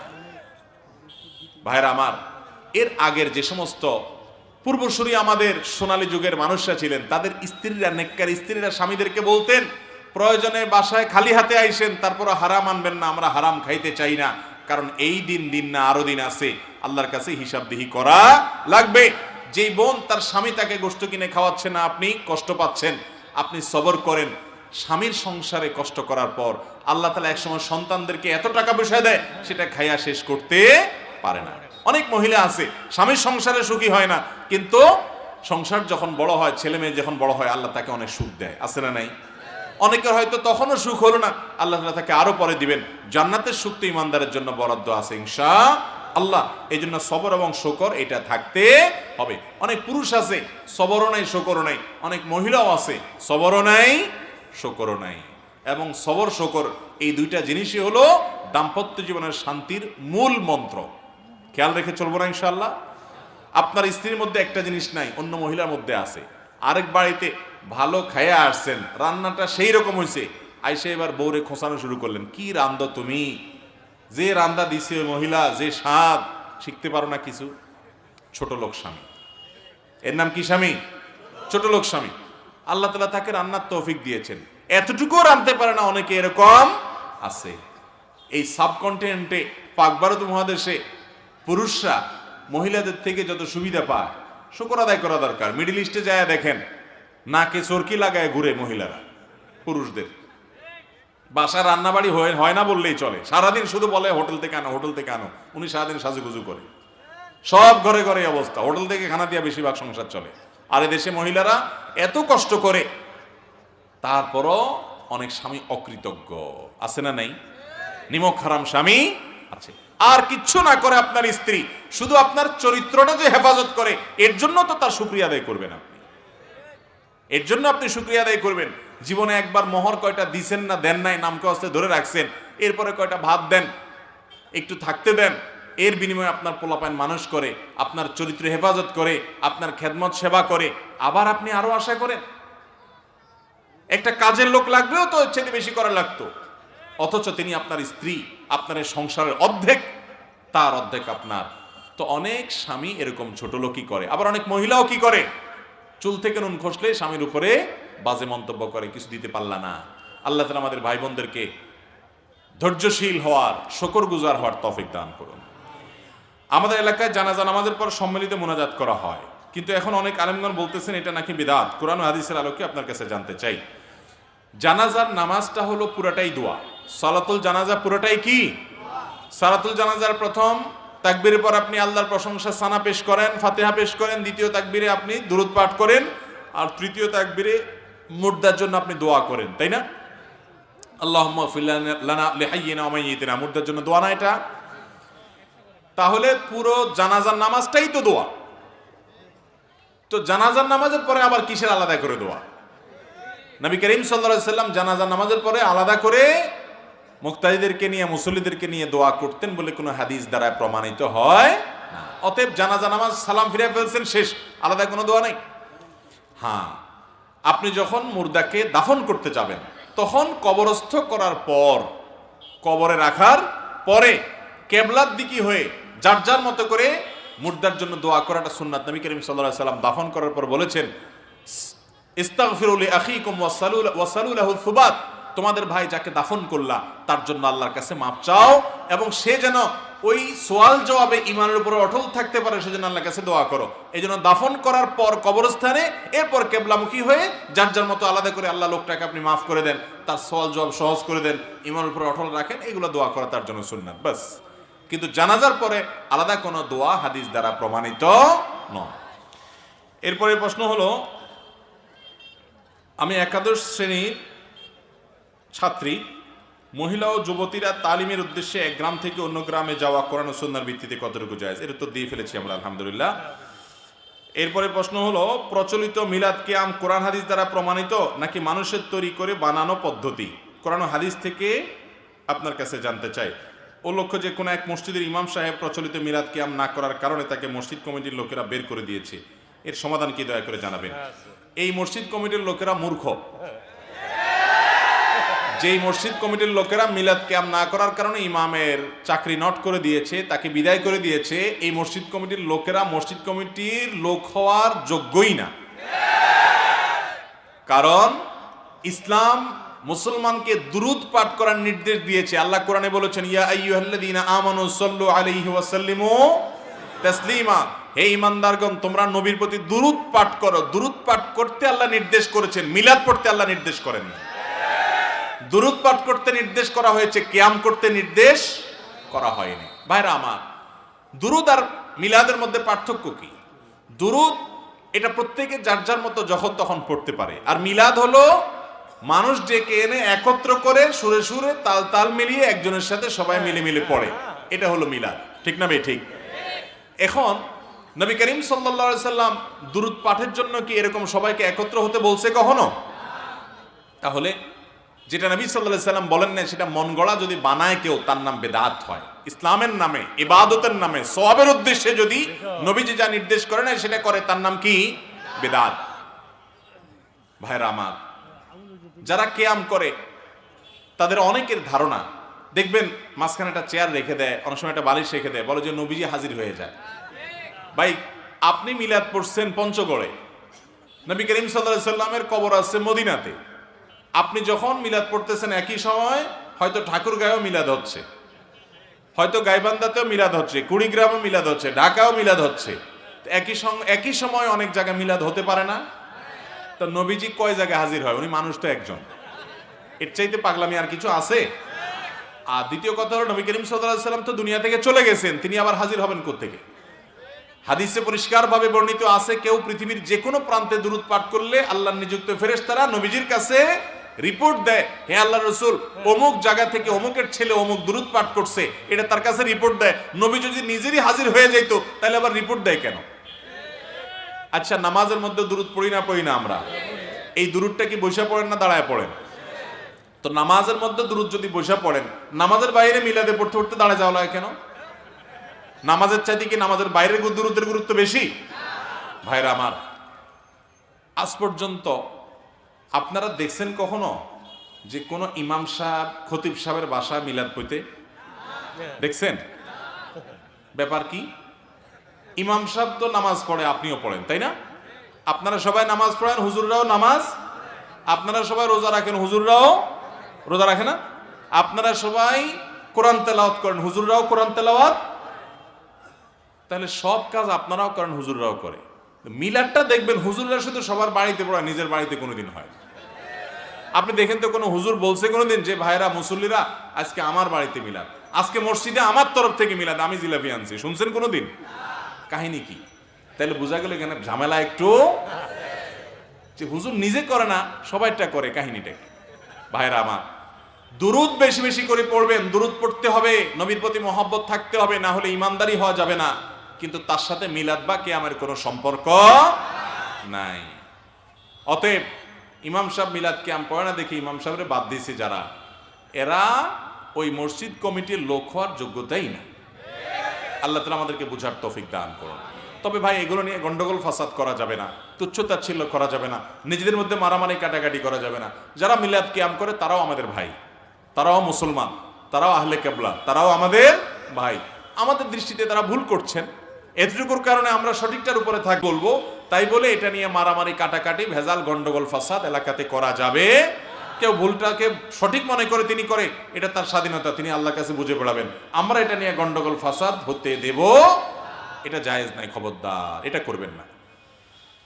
এরপরে প্রশ্ন হলো, অনুগ্রহ করে বলছি আপনার কাছে গিয়ে আপনাকে প্রশ্ন করার সুযোগ দেওয়া যাবে কি? ভাইরা আমার, আমাদের সরাসরি সাক্ষাৎ করার সিস্টেম হলো, আমার ওয়েবসাইট আছে www.ahmadullah.info, সেখানে গিয়ে আবেদন করার সুযোগ আছে। আবেদনগুলো যাচাই বাছাই করার পর আমাদের অফিস থেকে ফোন দিয়ে সাক্ষাতের ব্যবস্থা করা হয়। এছাড়া বিভিন্ন জায়গাতে বিভিন্ন প্রোগ্রামে গেলে আমরা সাধ্য অনুযায়ী চেষ্টা করি সাক্ষাৎ করার, কিন্তু আসলে সবার সব চাহিদা, সবার সব ইচ্ছা বা শখ সবসময় পূরণ করা যায় না, যতটুকু সম্ভব আমরা চেষ্টা করি।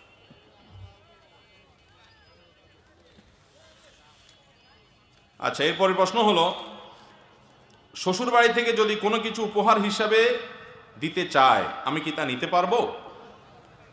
শ্বশুর বাড়ি থেকে কোনো কিছু দিতে চায় আপনাকে, কেন? আপনার শ্বশুর বাড়ির লোকরা তো আমাকে দেয় না, বুঝেন নাই কথা? আপনার শ্বশুর বাড়ির লোকেরা ওনাকে তো দেয় না, ওনাকে তো দেয় না, আপনারে দিচ্ছে, কাহিনীটা কি? হ্যাঁ, বেশিরভাগ ক্ষেত্রে কাহিনী হলো, যেহেতু তাদের মেয়েটা আপনার কাছে আছে, আপনার অত্যাচার জুলুম থেকে যেন মেয়েটা বাঁচতে পারে, এইটা বেশিরভাগ ক্ষেত্রে এক ধরনের উৎকোচ, ঘুষ, যে আপনি লোভী মানুষ, কিছু খাওয়াইলে দিলে আপনি আর মেয়েটার প্রতি জুলুম করবেন না, এই জন্যই বেশিরভাগ শ্বশুরবাড়ি থেকে দেয়। তবে অনেক শ্বশুরবাড়ি এরকমও আছে যে আল্লাহ তাআলা তাদেরকে অঢেল দিয়েছে, তাদের অভাব নাই, জামাই হিসাবে আপনি ভদ্র, ভালো, মায়া করে, মহব্বত করে, সেজন্য খুশি হয়ে আপনাকে দেয়, এরকমও আছে, পরিমাণে খুব কম। বেশিরভাগই শ্বশুরবাড়ির থেকে যে জামাইকে বা মেয়ের শ্বশুরবাড়িতে যে জিনিসপত্র দেওয়া হয়, এগুলোর ভিতরে কাহিনী ভিন্ন, বেশিরভাগই কাহিনী ভেজাল। কথা কি বুঝাতে পারছি? এই জন্য আমাদের দেশে ছেলের শ্বশুরবাড়ির থেকে ছলে বলে কৌশলে বিভিন্নভাবে যৌতুক আদায়ের জন্য বুড়া বুড়িরা অনেকে চেষ্টা করে, আছে না নাই? আবার দেখবেন নামাজ কালামও পড়ে। এই নামাজ কালাম পড়ে কি লাভ? যে আপনি ছেলের শ্বশুরবাড়ির থেকে যৌতুক আশা করতেছেন। যৌতুক নেওয়া, যৌতুক খাওয়া হারাম। যৌতুক খাওয়া কি ভাই? হারাম। আপনি বলবেন ওনারা খুশি হয়ে দিছে, সত্যি সত্যি খুশি হয়ে দিছে কিনা আমার কাছে নিয়ে আসলে আমি বাইর করবো। সত্যি সত্যি খুশি হয়ে আর দুনিয়াতে কাউকে দেয় না, এমন বকিল মানুষ রিক্সাওয়ালাকে 1 টাকা বেশি দেয় না, আপনারা এত টাকা দিয়ে দিচ্ছে, কাহিনী কি?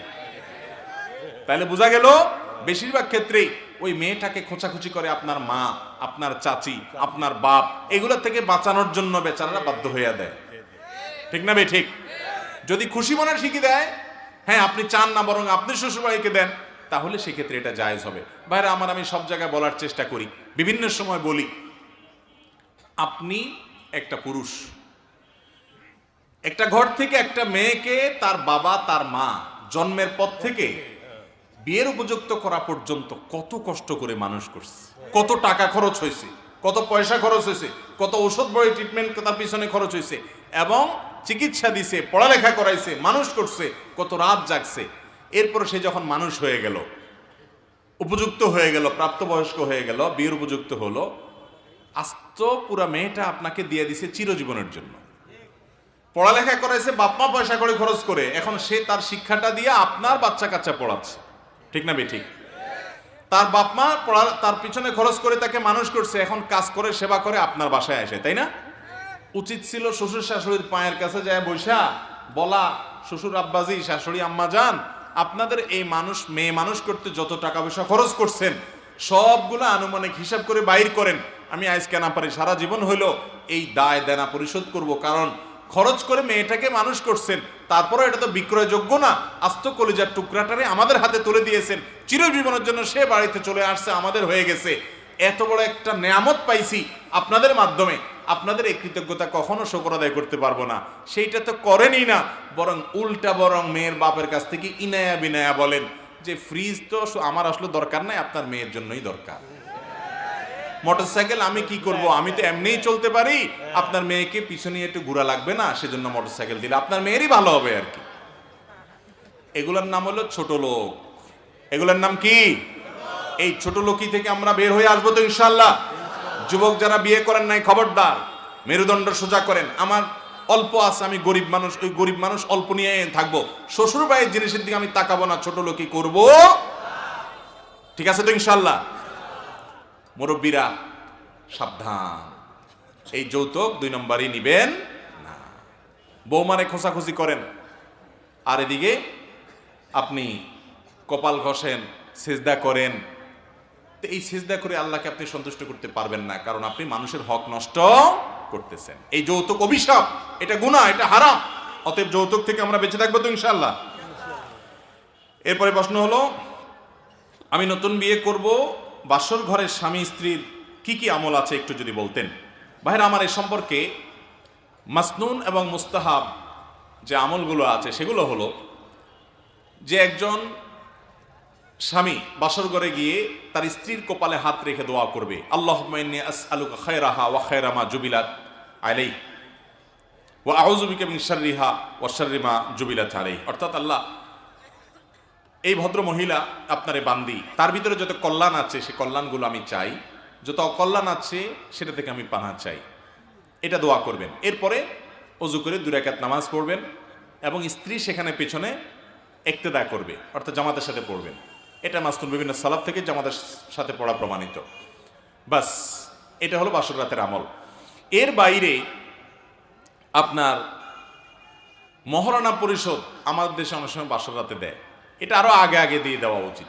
বাসর রাতে ইমোশনাল একটা সময় মহর ধরছে 10 লাখ টাকা, টাকা 10,000 নিয়ে বলতেছেন এটা এখন আপাতত রাখো, আল্লাহ বাঁচায় রাখলে কত টাকা হবে, আমি কয়দিন পর ইটালি চলে যাব, কত টাকা দিব তোমারে, এসব পাম্পটি দিয়া টিয়া ওই বেচারির এরপরে বলবে না তুমি দাবি ছাড়ছুনি, তখন বেচারি শর্মে পড়ে, লজ্জায় পড়ে, ইমোশনে পড়ে হয়তো বলে ফেলবে যে ঠিক আছে আমি টাকা দিয়ে কি করবো, আপনি হইলেই তো চলবে, দিলেন বেচারির হকটা মেরে দিয়ে। এইসব 2 নম্বরই করা যাবে। আপনার কাছে মহরের টাকা না থাকলে আপনারা বিয়ে করতে বলছে কে? নবী করিম সাল্লাল্লাহু আলাইহি সাল্লাম বলছেন যার বিয়ে করার টাকা নাই সে রোজা রাখবে, চরিত্র হেফাজতের জন্য কি করবে, সে সিয়াম পালন করবে। আপনারা বিয়ে করতে বলছে কে? বিয়ে করবেন, মহরের টাকা জোগাড় করবেন, যত টাকা মহর দিতে পারবেন তত টাকা ধার্য করবেন। মেয়ের বাপরাও এক্ষেত্রে কম দায়ী না, মহর ধরে 10 লাখ 20 লাখ 30 লাখ, যে ছেলের সাথে বিয়ে দিচ্ছেন আপনি নিজে জানেন সেই ছেলে 10,000 টাকা বেতনে চাকরি করে, তাহলে ওর কাছ থেকে 10 লাখ টাকা আপনি আশা করেন কেমনে?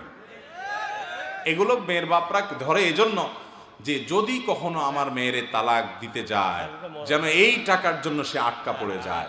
তো বিয়ের আগে থেকেই যদি আপনার নেগেটিভ চিন্তা হয় সংসার টিকবে কেমনে? যত মুরব্বী চাচারা আছে জিজ্ঞেস করেন ওনাদের বিয়ের মহর কত ছিল, 200 400 50 10 5 টাকা, মানে সেই যুগের 5 টাকার দাম বেশি বুঝলাম তাই বলে অনেক টাকা ছিল না, কিন্তু তাদের বিয়েগুলো সব এমন টিকা টিকছে, ভালোবাসাগুলো সব সুপারগুলো আঠার মতো। আর আপনার মহারণা 10 লাখ টাকা ধরেন, কি মোহব্বত, কি প্রেম ভালোবাসা, কি মেসেজ আদান প্রদান, চটপটি খাওয়া খাওয়াই, এত মোহব্বত, অথচ 3 দিন পরে তাদের ঠুস করে ভেঙে গেছে। এখনকার এই ভালোবাসাগুলো বেশিরভাগ মেড ইন চায়না, ঠুনঠান করে ভেঙে যায়। আর মুরব্বীদের ভালোবাসাগুলো সব ছিল মেড ইন জাপান, সবগুলো ঠিক না ঠিক? তো এই জন্য মহরের টাকা বেশি ধরা এটা ভালো কিছু না। মেয়ের বাবারাও দায়িত্বশীল ভূমিকা রাখবেন। আর ছেলেরা ছোট লোকি করবেন না, মহর মেয়েকে পরিশোধ করে দিবেন। বাসর রাতে গিয়ে মাপ চাওয়াচাই করে ছোট লোকি করা উচিত না, এটা কাপুরুষের কাজ, কাপুরুষের কাজ, বেহায়া মানুষের কাজ। বউয়ের পাও ধরে মাপ চাইতেছেন বাসর রাতে, মিয়া জীবনের প্রথম সাক্ষাৎ তখনই মাপ চাওয়া ধরছেন, এগুলা উচিত না। বাঘের বাচ্চার মতো আগে আগে মহরের টাকা পরিশোধ করে দিবেন। মহরের টাকা পরিশোধ করে আবার পিছু পিছু গুড়গুড় করেন না, আমার হাওলাত দাও, এই কাম আবার করা যাবে। তার টাকা তারে দিয়া স্বাধীনতা দিয়ে দিবেন। এই টাকা তুমি কি করবা তুমি জানো, তোমার মা বাপকে দাও, তোমার ভাই বোনকে দাও, তুমি দান সদকা করো, রাইখা দাও, তোমার যা মনে চায় তা করো, কোনো সে রাখবা না। আমাদের সমাজে মেয়েরা যে কত নির্যাতিত, অনেক পুরুষ আছে শুধুমাত্র বউরে নির্যাতন করার কারণে জাহান্নামে যাওয়ার জন্য যথেষ্ট, অনেক শ্বশুর শাশুড়ি আছে পুত্রবধূকে নির্যাতনের কারণে জাহান্নামে যাওয়ার জন্য যথেষ্ট। সবাই সাবধান হব তো ইনশাআল্লাহ। গতকালকে দিনাজপুরে মাহফিল ছিল, আমরা অনেক পুত্রবধূদের প্রশ্ন পাইছি যে শাশুড়িরা নির্যাতন করে, জুলুম করে, ননদরা জুলুম করে। আমরা চেষ্টা করেছি কোরআন হাদিসের আলোকে তাদেরকে সতর্ক করার, তাদেরকে আল্লাহর ভয় দেওয়ার। আলহামদুলিল্লাহ, আমি ফিরে আসার পরে মাহফিলের অন্যতম আয়োজক মুফতি মনোয়ার ভাই তিনি মেসেজ করে পাঠাইলেন যে মাহফিলের ওখানে মহিলাদের প্যান্ডেলে হাজার হাজার মহিলা ছিলেন, সেখান থেকে এক চাচি তিনি কর্তৃপক্ষের কাছে খবর পাঠাইছেন যে আমি আমার পুত্রবধূর প্রতি অনেক জুলুম করছি, কথাবার্তা বলা বন্ধ করা রেখেছিলাম। আমি গতকালকে আলোচনার পর বাসায় গিয়ে প্রথম কাজ বৌমাকে জড়ায় ধরে মাপটাপ চেয়ে তার সাথে আমি সব চুকায় নিয়েছি এবং কথাবার্তা বলা শুরু করছি, আমি আর তার প্রতি জুলুম করব না। বলেন আলহামদুলিল্লাহ। তাহলে আমরা এরকম তওবা করব তো ইনশাআল্লাহ। এরকম তওবা করলে আমাদের মালিক অনেক খুশি হয়ে যান। খারাপ কাজ থেকে আপনি হঠাৎ করে সরে আসেন, শয়তান কিন্তু আসতে দিবে না।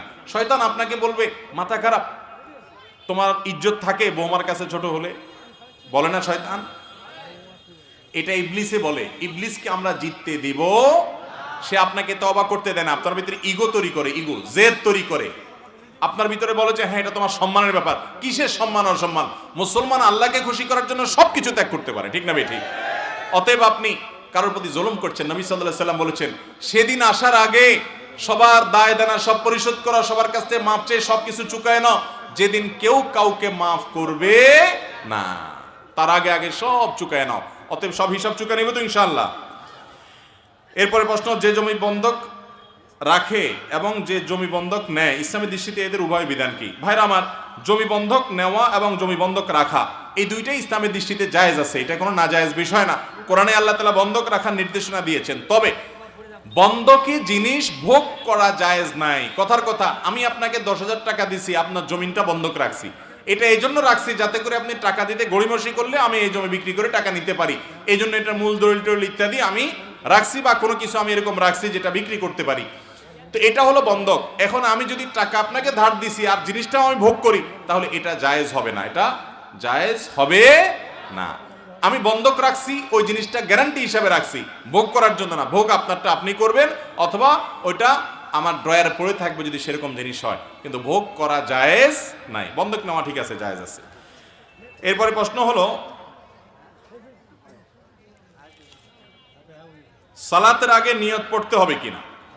যে কোনো ইবাদত নিয়ত ছাড়া হবে না। ইন্নামাল আমালু বিন্নিয়াত, সমস্ত আমল নির্ভর করে কিসের উপরে?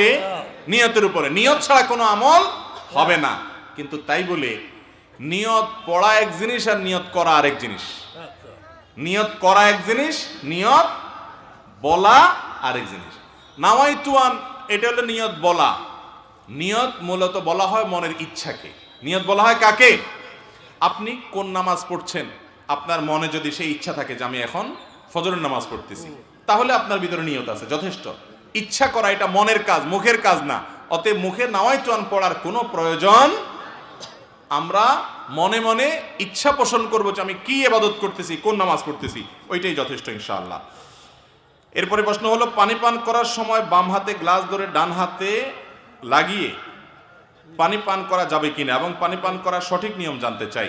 ভাইরা আমার, আমরা অনেকেই পানি পান করার সময় দেখা যায় খেতে গিয়ে আমাদের ডান হাতে অনেক কিছু লেগে যায়, খাবার টাবার, ভাত তরকারি, তখন আমরা বাম হাতে বোতলটা নিয়ে আপনার গ্লাসটা নিয়ে ডান হাতে এরকম করে লাগায় পানি পান করি।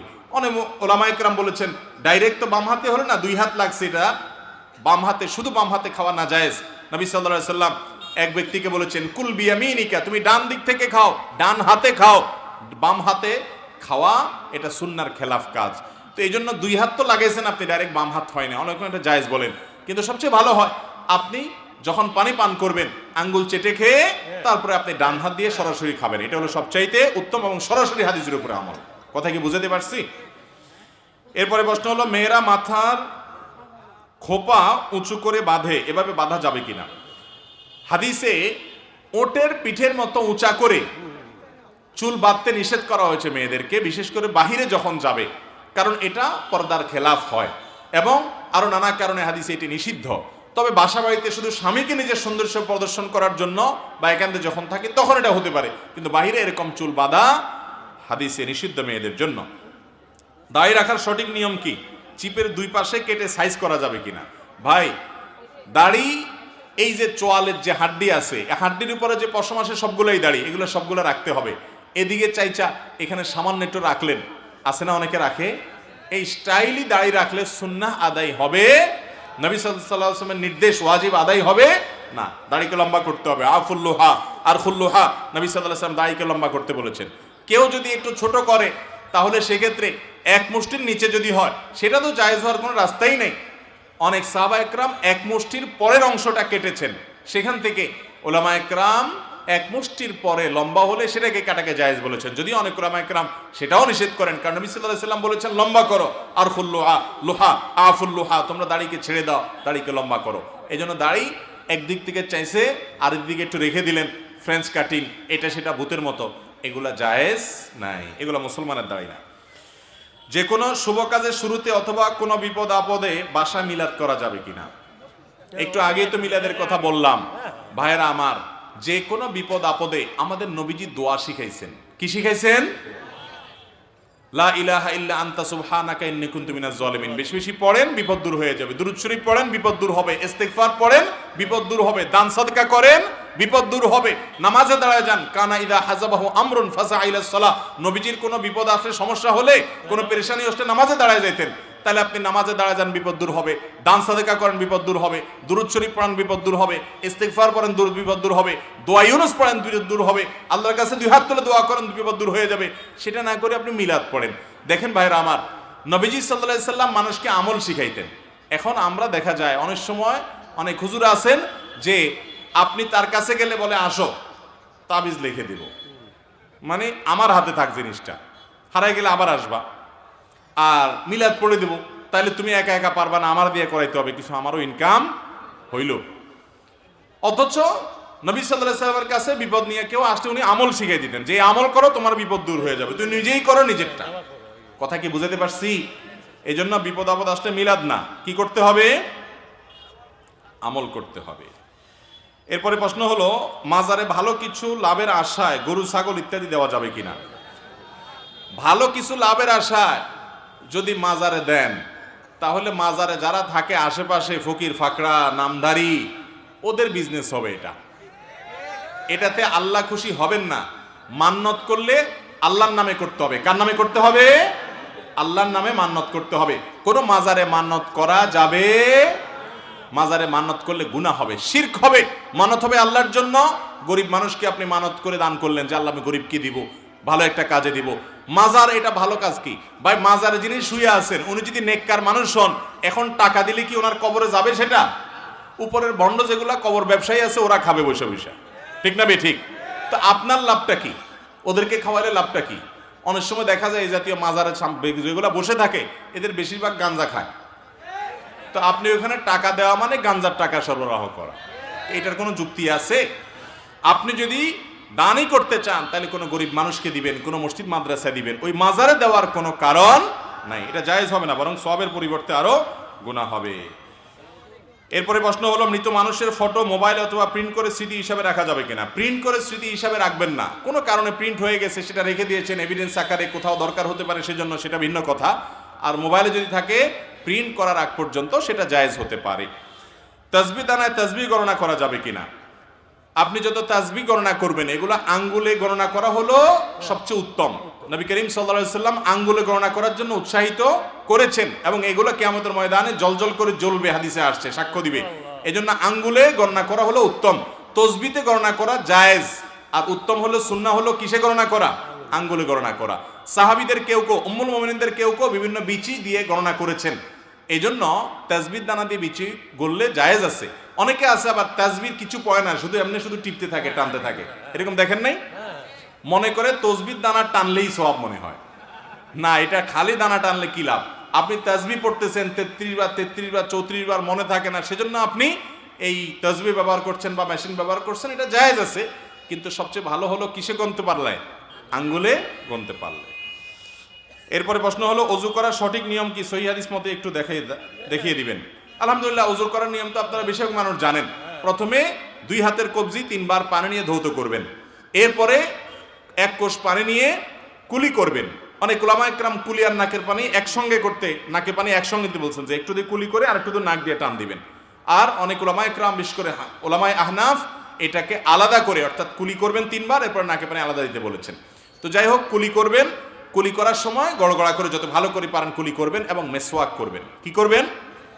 অজুতে মেসওয়াক, এটা হারায় যাওয়া সুন্নাত, এটা আমরা বেশিরভাগ মানুষ করি না এখন, অথচ গুরুত্বপূর্ণ সুন্নাত। নবী সাল্লাল্লাহু আলাইহি ওয়াসাল্লাম বলেছেন, যদি তোমাদের কষ্ট না হতো এটাকে আবশ্যক করে দিতাম, প্রত্যেক অজুর সময় মেসওয়াক করা, এজন্য মেসওয়াক করবেন। এরপরে নাকে পানি দিবেন, নাকে পানি দিয়ে হালকা একটু টান দিয়ে তারপর নাকেরে আবার ঝেড়ে পরিষ্কার করবেন। তাহলে একটু হলো পানি দেওয়া, আর হলো ঝেড়ে পরিষ্কার করা। এটা অনেকে করেন না, একটু ভালো করে করবেন। কারণ হাদিসে আসছে, বিশেষ করে নাকের এই যে বাঁশির ভিতরে শয়তানের অবস্থান থাকে, এই জন্য নাকে একবারে জোরে টান দিলে তো নাকের তালুতে উঠে যাবে, কষ্ট হবে, ওইরকম না, হালকা যতটুকু সম্ভব বা যতটুকু হাতের ভিতরে নাক ডুবায় পানি ভিতরে দেওয়া যায়, এরপরে নাক পরিষ্কার করবেন। যাই হোক, এরপরে কুলি নাকের পানি শেষ, মুখ ধোবেন একেবারে মাথার এই যে এরিয়া আছে, চুলের গোড়া সেগুলা, আর কানের লতি, এই থুতনি পর্যন্ত, পুরো বর্ডারের সব জায়গায় যাতে পানি লাগে। পানি অপচয় করবেন না, টেপ ছেড়ে রাখবেন না। অজুতে পানিটা নিয়ে এরপরে ভালো করে ধুয়ে 2 হাতে ডলবেন, যাতে শুকনা না থাকে। এরপরে ডান হাত কনুই সহ, শীতের সময় বিশেষ করে এই কনুর এদিকে অনেক সময় শুকনা থাকে, এদিকে অনেক সময় শুকনা থাকে, শুধু এরকম পানি দিয়ে চলে গেলেন, অজু অনেক সময় হয় না। এই জন্য ভালো করে কি করতে হবে? ডলতে হবে, বিশেষ করে শীতের সময়। এরপরে মাথা মাসা, ভিজা হাত দিয়ে পুরো মাথা মাসে করবেন, সাথে এই কানও নাসে করবেন। মাথা মাসের জন্য এইভাবে সুন্নাত হলো, এইভাবে টান দিবেন। হাতের এই অংশ ব্যবহার হবে, গোড়ার অংশ বাদ থাকবে।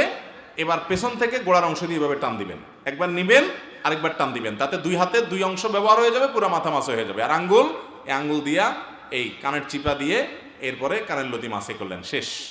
এরপরে ডান পাও 3 বার, বাম পাও 3 বার ধুয়ে ফেললেন। পায়ের আঙ্গুলি, পায়ের গিরা, পায়ের গোড়ালি, এগুলা বিশেষ করে ডলে ডলে ধুইতে হবে। নবীজি বলেছেন, ওয়াইল লিল আকাব মিনান নার, পায়ের গিরা গোড়ালি থেকে জাহান্নামের আগুন থেকে বাঁচানোর চেষ্টা করবে। অতএব এভাবে আমরা অজু করব। আর শুরুতে বিসমিল্লাহ বলতে বলবো না, বিসমিল্লাহ বলে অজু করব।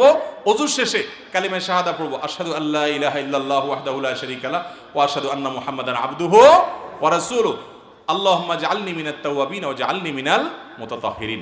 উত্তম রূপে ওযু করার পর যদি কেউ কালিমায়ে শাহাদা পাঠ করে, নবী আলাইহিস সালাম বলেছেন, জান্নাতের 8টা দরজার যে কোনোটা দিয়ে প্রবেশ করার অধিকার তার হয়ে যায়। এই আমলটা যদি কেউ নিয়মিত করে ফেলতে পারে। এজন্য ভাইরা, এটাকে আমি বলি জান্নাতের 8 দরজার কমন রিমোট। উত্তম রূপে ওযু করে শেষে কালিমায়ে শাহাদা পাঠ করা চেষ্টা করব না ইনশাআল্লাহ। আর অজুর ক্ষেত্রে কিন্তু নবীজির নির্দেশগুলো সবগুলোতেই প্রায় একরকম, আসবিগুল ওযু, তোমরা অজুকে ভালো করে করো, উত্তম রূপে করো। এজন্য ভালো করে ঢোলে, এই চিপা টিপা, আঙ্গুলের চিপা, পায়ের গিরা গোড়ালি, পায়ের চিপা, আঙ্গুলের নখের চিপা, এগুলো ভালো করে ঢোলে পানি পৌঁছাইতে হবে, শুকনা থাকলে অজু হবে না। সংক্ষেপে তাড়াতাড়ি করে শেষ করে, রাত অনেক হয়েছে। মৃত ব্যক্তিকে মাটি দেওয়ার সময় কবরের 4 কোণা 4টি দোয়া পাঠ করা কি জায়েজ? ভাইরা আমার, মৃত ব্যক্তিকে কবরে রাখার সময় খেয়াল রাখবেন, কবর করার সময়, কবর খননের সময় অনেক এলাকায় সুন্নাহসম্মতভাবে করে না। কবর করার সময় কবরের কেবলার দিকে মাটির নিচে সুড়ঙ্গ করে, ওই সুড়ঙ্গের ভিতরে লাশটা দিয়ে এরপরে বাঁশ ইত্যাদি দিয়ে মাটি দিয়ে দাফন করবেন। এটা হলো সুন্নাত। সিন্দুক কবর যেটাকে বলে, একেবারে পশ্চিম পাশের যে মাটি থাকবে তার নিচে সিন্দুকের মতো করে নিচের দিকে খুঁড়বেন, যাতে করে লাশ পুরাটা প্যাক করে একদম আপনার ড্রয়ারে রাখার মতো রেখে দেওয়া যায়, এরপরে মাটি দিয়ে দাফন দিবেন। যদি সেটা করতে না পারেন, কোনো কারণে বৃষ্টি হচ্ছে, মাটি ভেঙে পড়ে যাচ্ছে, তাহলে সেক্ষেত্রে মাঝখানে কবরের ভিতরে আবার আরেকটা বড় গর্ত করে গর্তের ভিতরে লাশটা রেখে তার উপরে বাঁশ দিয়ে দিবেন। শুধু কবর করে এক কোণাতে আপনি লাশটাকে কাট করে রেখে দিলেন, এটা কবর দেওয়ার কোনো পদ্ধতি, সঠিক পদ্ধতি নয়।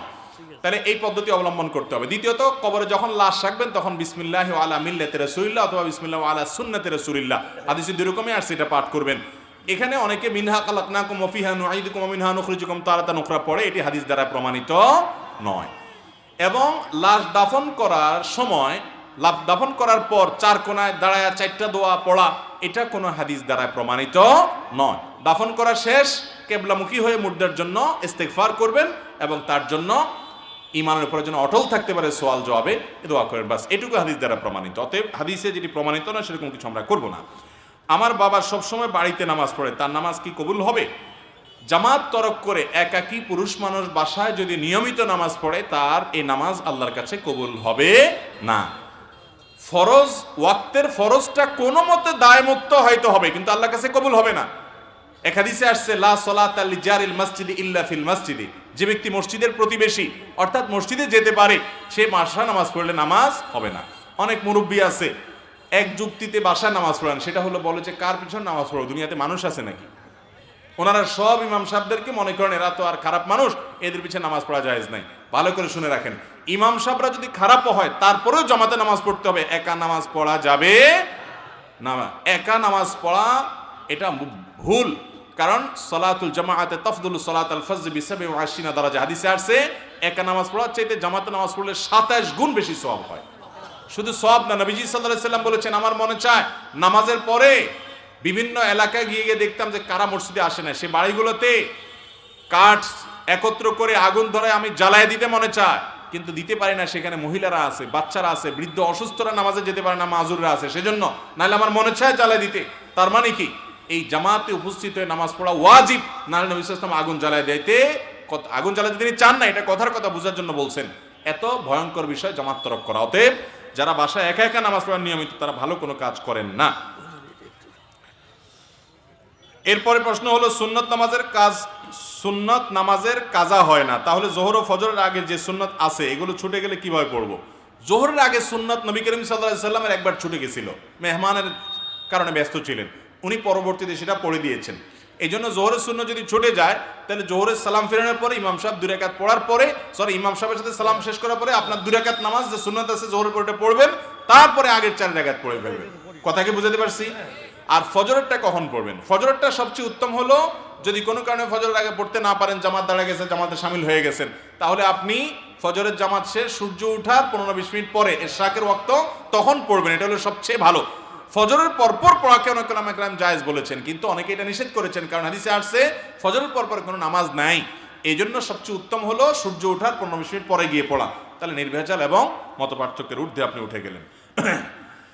এরপরে প্রশ্ন হলো টয়লেটের টেপে ওযু করা যাবে কিনা, দাঁড়িয়ে ওযু করা যাবে কিনা? ওযু দাঁড়িয়ে করাতে কোনো অসুবিধা নেই, হাদিস নিষেধ নাই। তবে টয়লেটের টেপে ওযু করলে পানির অপচয় হয় অনেক বেশি, পানির যেন অপচয় না হয় সেদিকটা খেয়াল করতে হবে। টয়লেটের টেপে ওযু করতে গেলে আবার আরেকটা সুবিধা, যে টয়লেটের যে প্যান আছে, টয়লেটের যে কমোড আছে, এই কমোড আর টেপের মাঝখানে যদি আড়াল না থাকে, ওয়াল না থাকে, পার্টিশন না থাকে বা কোনো পর্দা না থাকে, তাহলে সেই জায়গায় ওযু করতে গেলে বিসমিল্লাহ বলতে পারবেন, কারণ টয়লেটে আল্লাহর নাম নেওয়া নিষেধ, ইবনে আব্বাস রাদিয়াল্লাহু আনহু নিষেধ করেছেন।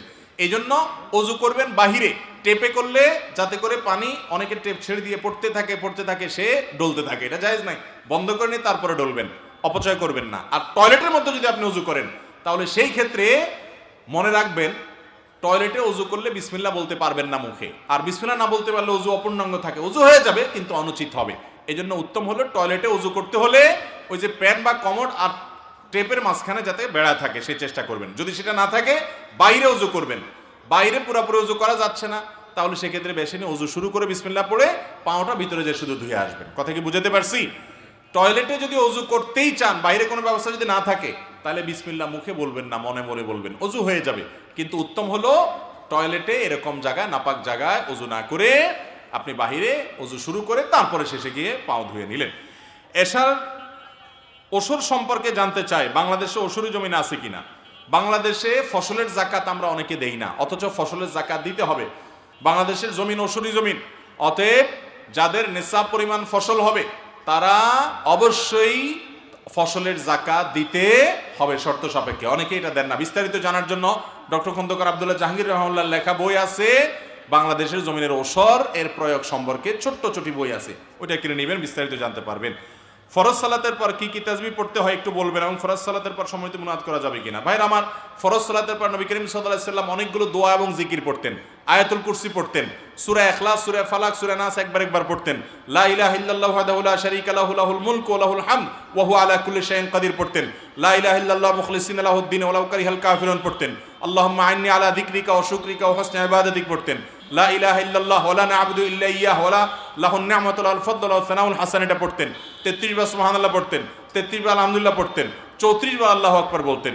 কোন পড়া আছে 33 সুবহানাল্লাহ আলহামদুলিল্লাহ আল্লাহু আকবার, আর 34তম বার হলো লা ইলাহা ইল্লাল্লাহু ওয়াহদাহু লা শারীকা লাহু লাহুল মুলকু ওয়া লাহুল হামদু আলা কুল্লি শাইইন। আমরা এই সুন্নাতটা জানি না, রেডিমেড মুনাজাত জানি।